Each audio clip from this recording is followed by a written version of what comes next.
Attaquer le repliage de l'aile, le pliage de l'aile, le démontage de l'aile.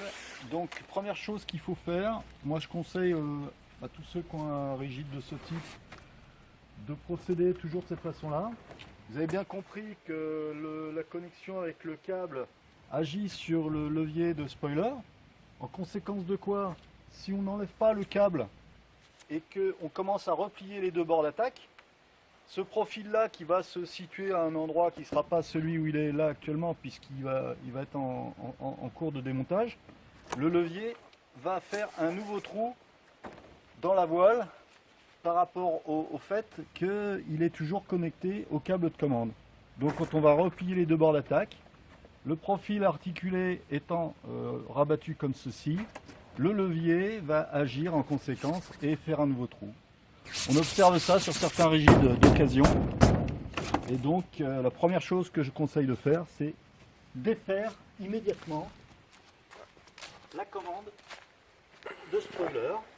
Donc on enlève la sécurité du push-pin, la sécurité de la commande et on tire sur le petit vichard de manière à le déconnecter.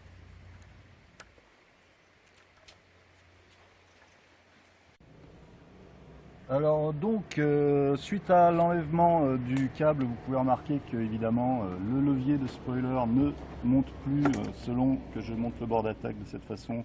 Il n'est plus connecté et c'est ce qu'on veut.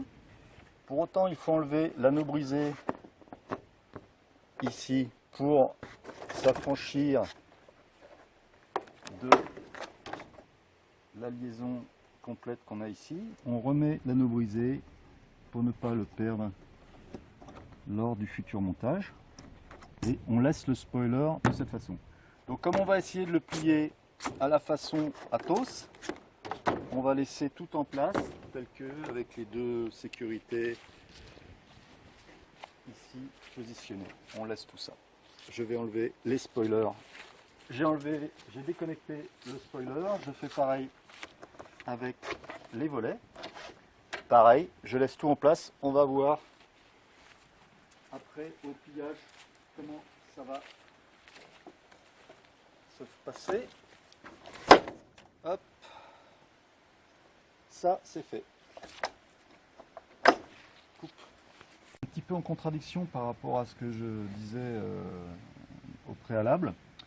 En fait, on ne peut pas enlever les profils sans enlever les volets. Rapport à la liaison qui est ici, la fenêtre dans le tissu.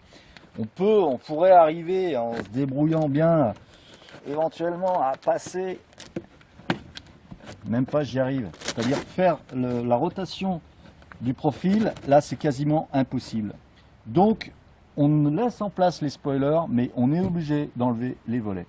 Après, vu qu'on est tenu ici, on n'a pas grande, c'est quasiment impossible que le volet s'arrache en vol, ou hormis évidemment un état déplorable des velcro. Mais vu la liaison qu'on a ici, ici, plus toute la longueur de velcro, je vois mal le volet s'enlever en l'air. Donc on va partir du postulat que la sécurisation principale, c'est au travers des spoilers. Les volets, malheureusement, on est obligé de les démonter par rapport à la cinématique de pliage de l'aile. Donc on procède comme on a fait pour les mettre, on dévelcrotte. Là, ça me déplaît, hein, mais bon, on n'a pas trop le choix. Et on rangera ça dans les housses correspondantes. C'est bon. Exprimé tout à l'heure, on arrive à la problématique bientôt là, du croisement des profils. Ah oui, truc intéressant ici là, si j'envoie le profil là, donc à sa place, on embarque en même temps le tissu. Donc, mettez un doigt, de façon à faciliter le positionnement du profil articulé. Alors ici, on est sur la problématique décrite tout à l'heure, donc c'est très facile à régler. On écarte celui-là par là, on ouvre entièrement le velcro, on est obligé. Ici, on va se retrouver avec le profil, ici, qui va se placer à l'intérieur de celui-là. après, on arrive dans cette situation-là. Et là, on est bon.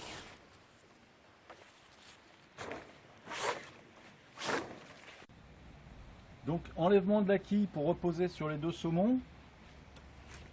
On défait la glissière, ici. On en profite, on défait l'autre à l'intérieur.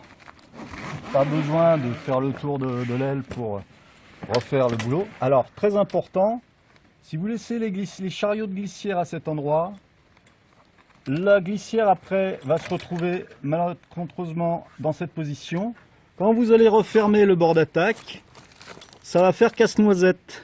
À savoir que vous allez pulvériser votre chariot de glissière et au moment où vous allez vouloir voler, bah, vous ne pourrez pas monter votre aile. Donc, on prend le chariot et on le redescend. On fait pareil pour celui-ci, enfin de l'autre côté, parce que des deux côtés, ça posera la même problématique. Donc si vous descendez le chariot, intrado, extrado, vous n'aurez pas le problème du casse-noisette. Enlèvement de la ficelle, un petit coup sec. Je tiens ici en force avec mes mains la voile, ce qui a empêché son retrait et ce qui m'a permis d'enlever facilement les deux ficelles. Je ne sais pas si vous pouvez me mettre une note en niveau chorégraphie, mais je trouve que c'était quand même assez élégant ce qu'il vient de faire. Donc pour ranger tout le bazar, c'est à ce moment-là qu'il faut faire les choses. La quille là, qui nous embête, on peut avantageusement la remettre en place. Et là, elle ne nous embête pas. Ensuite, on peut mettre dans les bords d'attaque les pièces qui devront être trimballées. Il y a effectivement donc une poche de volet qui sera à rajouter au paquet, mais dans lequel je préfère ne pas mettre des éléments de ce type, pour pas fragiliser l'ensemble. Donc là, je appelle un petit peu à des astuces à 2 balles. On peut se servir de ça pour le bloquer. Donc on envoie ça là-dedans. Évidemment, il ne faut pas que ça tombe. Dans l'esprit, tac tac. On met la deuxième. Après c'est plutôt chacun y va de ses astuces. L'avantage de celle-là, c'est qu'elle marche, c'est éprouvé. Donc là, on tient ces choses-là ici. C'est bon? Ouais. Donc toujours éviter de balancer les pièces au fond. Donc tout le monde ira de ses petites astuces. En l'occurrence, en voilà une. Voilà. On peut encore mettre... bah non, il n'y a plus rien d'autre il n'y a plus rien à mettre. Là, on est bon. On peut prendre les 2 câbles de commande de spoiler pour éviter de les voir frotter dans la voile. Donc, les glisser de chaque côté, c'est pas une trop mauvaise idée. Voilà. Maintenant, je vais mettre la housse et on va retourner le bébé. C'est bon? Donc pour retourner le paquet, il faut comprendre que ça c'est articulé. Moi mécaniquement, j'aime pas trop quand les pièces sont sollicitées en butée, en degré de liberté 0. Je préfère faire quelque chose de symétrique pour ne pas trop solliciter les pièces d'articulation du trapèze. Donc comme j'ai mal au dos, je fais attention, je me mets en position là, mon trapèze il est toujours à peu près symétrique par rapport au bord d'attaque, et j'accompagne gentiment, tout ça en étant assez symétrique. Reste à enlever le trapèze, et ceci, il faut le faire évidemment toujours avec élégance. Pour pouvoir mettre la protection adéquate sans qu'il y ait trop de choses qui traînent, je mets le câble avant coincé sur le push-pin. Et c'est toujours quand on parle qu'on n'arrive pas à faire les choses. Donc juste pour que ça soit propre, ça ressemble à ça. Câble avant, il passe à l'intérieur des montants. Et là, évidemment, je n'ai pas pris la protection adéquate que va me donner très gentiment Alexandre Vergès en faisant un travelling arrière tout en gardant son fer en ligne de mire Il va avec beaucoup d'élégance aussi me donner la protection adéquate. Il est excellent. Il en a deux à la main, mais c'est pas laquelle donner. La grande vis. Merci. Donc tout ça pour dire que le boulot est presque fini. Reste à savoir si les deux spoilers vont pouvoir prendre place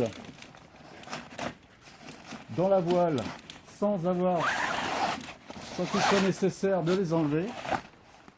Alors ça c'est à l'envers. Il faut que ce bout de tissu soit derrière pour protéger. Alors, donc, c'est là que les Athéniens atteignirent. Le trapèze rentre dans le bord d'attaque.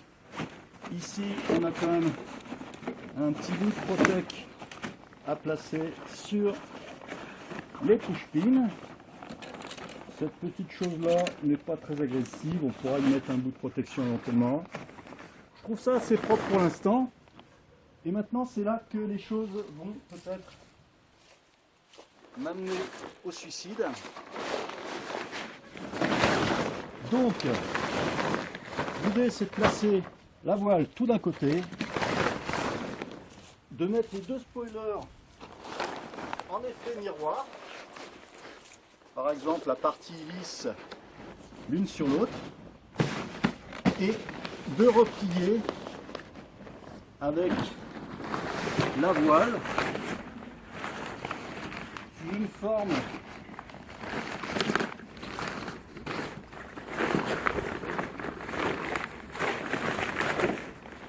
de ce type. Alors là, le bout de plume ne me plaît pas. Il faut trouver des solutions. Je vous rappelle que l'objectif est de ne pas enlever, de ne pas dévelcroter les spoilers.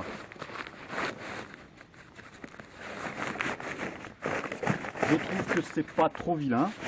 Ça va rentrer dans la housse, comme vous pouvez le constater. Je dirais que la mission est remplie par rapport à la sécurité de ces sacrés velcro qui pourraient conduire à des gros problèmes en vol.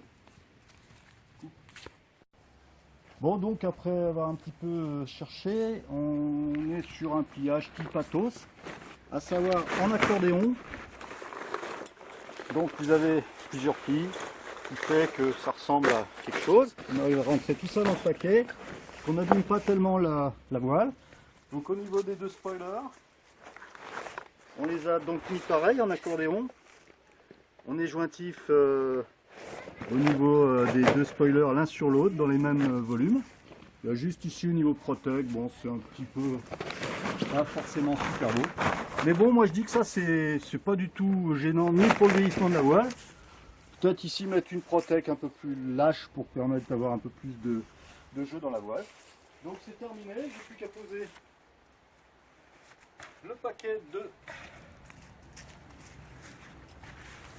les volets, parce que les spoilers ils restent en place, donc on va mettre ça au même endroit que les spoilers, parce que quand on va assembler, on sait qu'il y aura ici les spoilers, et donc on pourra sangler ici au tout bout, et éviter de sangler là.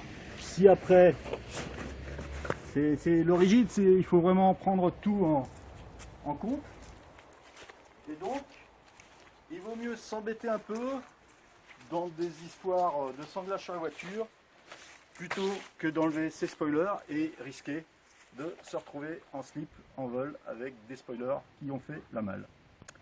Je vous remercie, j'espère que ça aura été utile à tous les pilotes de rigide Ecstasy qui volent encore. Celui-ci est un rigide biplace, donc la personne qui va voler là-dessous va emmener un passager, donc j'estimais nécessaire d'expliquer ces problèmes de conception inhérente, le problème de conception inhérent au velcro et l'accroche des spoilers. Merci et bonne journée.